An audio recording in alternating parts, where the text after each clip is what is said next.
আমাকে যদি একদম শুরু থেকে ইংরেজি শেখা লাগতো, তাহলে আমি যেটা করতাম, এই যে গেট, যেটা অর্থ হচ্ছিল পাওয়া, এরকম যে কমন কমন শব্দগুলো আছে সেগুলো দিয়ে দ্বারা যে সেন্টেন্স গুলো হয় সেটা শিখে নিতাম। চলুন দেখা যাক গেট দিয়ে আমরা কিভাবে বিভিন্ন সেন্টেন্স বানাতে পারি।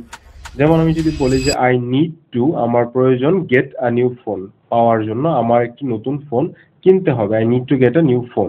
ফোনের জায়গায় আমি একটা ল্যাপটপ বলতে পারি, আর ফোনের জায়গায় আমি যে কোনো কিছু বলতে পারি, একটা টিভি বলতে পারি, এনিথিং।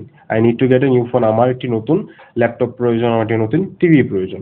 তারপর আমি বলতে পারি শি গেটস গুড গ্রেডস, অর্থাৎ সে ভালো নম্বর পায়, সেটা অর্থ ইংরেজি হলো শি গেটস গুড গ্রেডস। তারপর গেট রেডি কুইকলি, তাড়াতাড়ি প্রস্তুত হও, তাড়াতাড়ি রেডি হও। He got a job in the city, সে শহরে একটি কাজ পেয়েছে। Did you get my message, তুমি কি আমার বার্তা পেয়েছো, তুমি কি আমার মেসেজটা পেয়েছো? তারপর গেট সাম রেস্ট, কিছুক্ষণ বিশ্রাম করো অথবা কিছু বিশ্রাম নিয়ে নাও। তো এভাবে আমরা গেট শব্দটা বিভিন্নভাবে ইউজ করতে পারি।